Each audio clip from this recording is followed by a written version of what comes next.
तक पहुंचा दें। मुस्तफा खामेनेई ईरान के सुप्रीम लीडर यहां पर होंगे। अयातुल्ला अली खामेनेई के बेटे हैं मुस्तफा खामेनेई, जिनका नाम बार बार सामने यहां पर आ भी रहा था। मुस्तफा अब सत्ता संभालेंगे, खामेनेई की सत्ता को संभालेंगे, और सत्ता को किस तरीके से संभालेंगे, एक बहुत बड़ा सवाल भी वो अपने साथ यहां पर लेकर आए हैं। क्या वही जिम्मेदारी, उसी तरीके से वो जिम्मेदारी संभालते हुए यहां पर दिखेंगे मुस्तफा खामेनेई, जो एक बहुत बड़ा शिया चेहरा भी इस वक्त ईरान में माने जा रहे थे। और इसके अलावा खामेनेई के बेटे भी वो यहां पर हैं, और खामेनेई की सत्ता वो संभालेंगे। और ये चेहरा आप देखिए, यही वो चेहरा है मुस्तफा खामेनेई का, ईरान के सुप्रीम लीडर होंगे।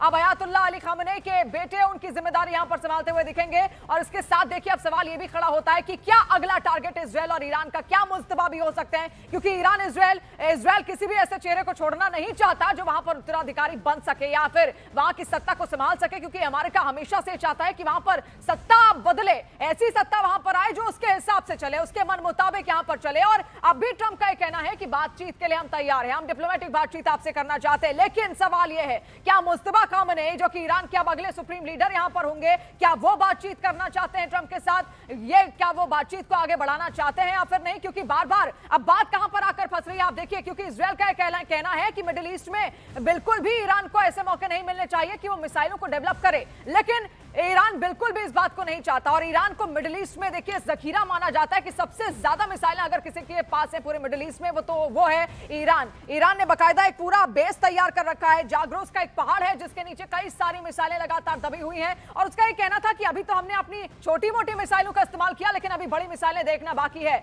और ऐसे में मुस्तफा किस तरीके से अब आरजीसी की कमांड यहां पर संभालेंगे, वहां की आर्मी को क्या नेतृत्व किस तरीके से वो करेंगे, क्या वहां के लोगों को वो संभाल पाएंगे, क्योंकि वहां के लोग एक तरीके से खुश थे, कुछ तबका यहां पर खुश था कि खामेनेई इस वक्त चले गए, खामेनेई की मौत हो गई, आई लव अमेरिका के नारे वहां पर लगाए जा रहे थे। तो क्या ऐसे वक्त में वो अपने देश को एकजुट कर पाएंगे जब उनका देश तितर-बितर होता हुआ यहां पर दिख रहा है, दो धड़ों में बढ़ता हुआ दिख रहा है? क्या वो ईरान को मजबूती से आगे बढ़ा पाएंगे या फिर नहीं? ये बहुत बड़ा सवाल यहां पर लगातार बना हुआ है। मुस्तफा हुसैनी खामेनेई अब अगले यहां पर आपको बता दें सुप्रीम लीडर होंगे ईरान के, और ईरान के सुप्रीम लीडर की सत्ता वो यहां पर संभालेंगे खामेनेई, क्योंकि उनकी मौत यहां पर हो गई है उसी हमले में जो इजरायल ने वहां पर किया था, उनके राष्ट्रपति भवन पर वहां पर किया था, उनके आवास पर वहां पर किया था। इसके अलावा उनकी एक बेटी और दामाद की मौत की खबर भी कल ही यहां पर सामने आई थी। और ऐसे में पूरा जो उनका परिवार है उसको खत्म करने पर इस वक्त इजरायल तुला हुआ है। तो क्या अगला चेहरा मुस्तफा हो सकते हैं, अगला टारगेट मुस्तफा हो सकता है, क्योंकि इसके लिए उनको एक सिक्योर पोजीशन भी यहां पर चाहिए। और लगातार हमारे साथ कई सारे मेहमान यहां पर मौजूद हैं, के सिवाज जी लगातार बने हुए हैं, अशोक सज्जनहार जी हमारे साथ हैं, दीपक वोरा जी भी हमारे साथ हैं, कुछ देर में हमारे साथ वो जुड़ेंगे जरूर, और शैलेंद्र वांगू हमारे वरिष्ठ सहयोगी भी लगातार हमारे साथ यहां पर बने हुए हैं। शैलेंद्र जी, सबसे पहले मैं आपसे यहां पर पूछना चाहूंगी, आप किस तरीके से आप देख रहे हैं, अब एक नई सत्ता यहां पर आ गई, मुस्तफा इसका नाम पहले आप यहां पर जिक्र भी कर रहे थे कि इनको उत्तराधिकारी बनाया जा सकता है, लेकिन सवाल यही है, ईरान क्या एकजुट ईरान को पहले वो कर पाएंगे, फिर तो बाकी चीजें हैं?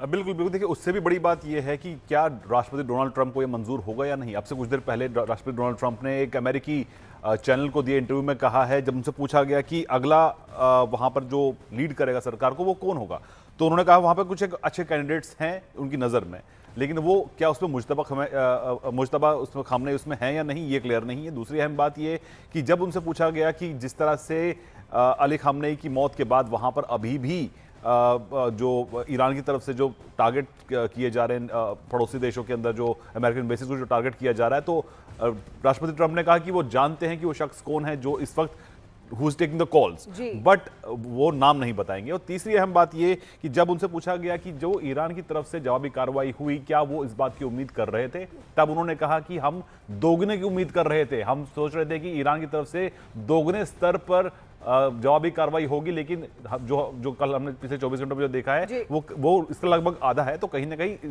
वो लगभग तैयार थे कि इस तरह का रेस्पॉन्स वहां से आ सकता है। लेकिन बड़ी बात अब ये कि अगर मुजतबा खामनेई के को लेकर अगर ये घोषणा की जाती है, हालांकि अभी तक ऑफिशियल नहीं है, बताया ये जा रहा है कि एक एडहॉक कमेटी बनाई जाएगी जो तब तक वहां पे ऑपरेशन में रहेगी जब तक अगले सुप्रीम लीडर का चयन नहीं हो जाता है। लेकिन तो क्या ये मंजूर होगा राष्ट्रपति ट्रंप को, क्योंकि उनका अगर मकसद यही था कि ऐसी सरकार वहां पे सत्ता में आए जो कि अमेरिकी इंटरेस्ट को, खासतौर से न्यूक्लियर प्रोग्राम उनका और शैलेंद्र एक बहुत बड़ा चैलेंज भी यहाँ पर, अगर मुस्तफा आ गए तो खामनेई के इशारे पर ही काम करेंगे, जिस तरीके से खामनेई काम करते आए, उन्होंने देखा अपने पिता को काम करते हुए, वो उसी तरीके से काम करेंगे। बहुत बड़ा चैलेंज फिर अमेरिका के लिए भी यहाँ पर हो जाएगा, क्योंकि अमेरिका तो ऐसा चेहरा चाह रहा है ना जो उसके हिसाब से यहाँ पर चले। एक सिवाज जी क्या कहेंगे इस पर आप? हाँ बिल्कुल, देखो अयातुल्लाह अल खमैनी का जो लड़का है मुस्तफा खमैनी, वो तो उसी फुट स्टेप पे चलेगा जैसे कि आयतुल्लाह खमैनी चल रहे थे।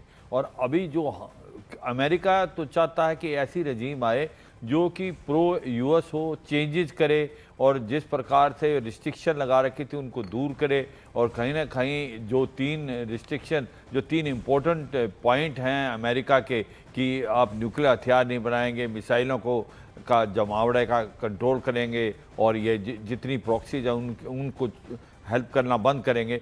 तो इस पे तो जो अगर अभी मुस्तफा खमैनी आते हैं तो मुझे लगता नहीं कि कोई ईरान की पॉलिसी में बदलाव आएगा।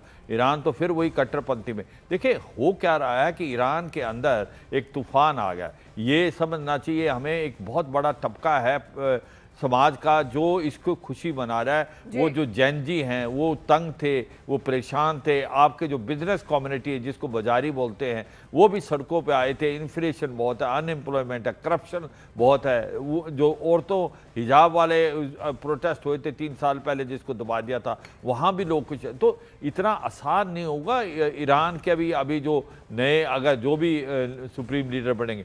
मगर ये सच्चाई है, अमेरिका चाहेगा कि जो भी वहाँ आए प्रो अमेरिका आए। जिस प्रकार से अगर आप वेनेजुला का इसके साथ मिला नहीं सकते जो डेल्सी शिवाजी, इससे पहले तो सवाल ये है वो जब तक ईरान में कुछ ठीक करे, कहीं ऐसा तो ना हो कि मुस्तबा ही अब अगले टारगेट यहाँ पर इजरायल के हो, अमेरिका के भी वो अगले टारगेट हो सकते हैं। अशोक जी क्या कहेंगे, मुस्तबा के लिए सब कुछ आसान यहाँ पर होगा? क्योंकि अगला निशाना अगर कुछ हो सकता है इजरायल और अमेरिका का इस वक्त, तो मुस्तबा भी वो टारगेट पर हो सकते हैं। बिल्कुल हो सकते हैं जी। देखिए मुश्तबा भी टारगेट हो सकता है, ये बात नहीं है, मुश्तबा ही टारगेट होगा। क्योंकि देखिए अमेरिका का हमें ये समझना चाहिए, अमेरिका वहां पर इस्लामिक लीडरशिप नहीं चाहता। क्योंकि ये देखिए खमेनी को उसने जो खत्म किया है वो केवल खमेनी को नहीं खत्म किया, वो वहां पर जो इस्लामिक लीडरशिप है, क्योंकि अगर कोई इस्लामिक लीडरशिप आती है तो वो तो इसराइल के हमेशा विरुद्ध रहेगी। इसराइल को एकदम ध्वस्त करने का जो महमूद अहमदीनेजाद का था, जो अली खमेनी का जो उन्होंने वो प्रण लिया था, तो वो तो चलता ही रहेगा आगे।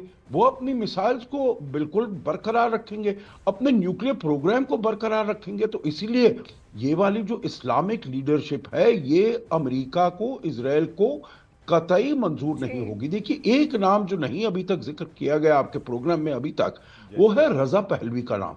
क्योंकि हम बात कर रहे हैं जो अगले दिन कौन इसकी सत्ता संभालेगा, कौन सत्ता संभाल सकता है। अब ये बात ठीक है जो रजा पहलवी जो कि शाह पहलवी के बेटे हैं और अमेरिका में रहते हैं, उनको अभी तक अमेरिका या यूरोप का समर्थन प्राप्त नहीं हुआ है। इजराइल का भी शायद पूरी तरीके से समर्थन प्राप्त नहीं हुआ है। परंतु अगर कोई और चेहरा नहीं है ईरान में तो क्या वो उभर कर आ सकते हैं? क्योंकि आपने देखा होगा मशहद में भी बहुत सारे जो झंडे लहराए गए हैं जी, वो पुराने शाह के झंडे हैं और उसमें बिल्कुल वही रजा पहलवी का जो एम्बलम था वो उसमें लाया गया है। तो बहुत लोग, मतलब कुछ लोग, मैं बहुत लोग नहीं कहूंगा, कुछ लोग ईरान में अभी भी ऐसे हैं जो चाहते हैं जो रजा पहलवी वहां पर आए। तो आगे देखना होगा जो कौन सत्ता संभालता है, परंतु इस्लामिक लीडरशिप को वो एकदम खत्म करना चाहेंगे और उसको एकदम वहां से बर्खास्त करना चाहेंगे। जी बेशक, एक ऐसा चेहरा चाहिए जो इजराइल को भी सुने, अमेरिका को भी सुने। और एक बड़ी खबर इस वक्त आ रही है, यूएस के खिलाफ युद्ध में इराक भी अब उतर चुका है। देखिए इराक ने कुर्दिस्तान में यूएस बेस पर अटैक कर दिया है। इराक में ही यूएस बेस पर हमला यहां पर कर दिया है। देखिए यूएस बेस जो कि खुद अमेरिका का इराक में ही तैनात था, इराक ने वहीं पर अटैक कर दिया है। अब आप देखिए खुलेआम, इसके अलावा जो मातम भी यहां पर था खमेनी की मौत को लेकर इराक में यहां पर मनाया जा रहा था। और अब आप यहां पर देखिए कुर्दिस्तान का इलाका जहां पर यूएस बेस, अमेरिकी एयर बेस वहां पर मौजूद था, उसको ही यहां पर खत्म कर दिया गया है इराक की ओर से।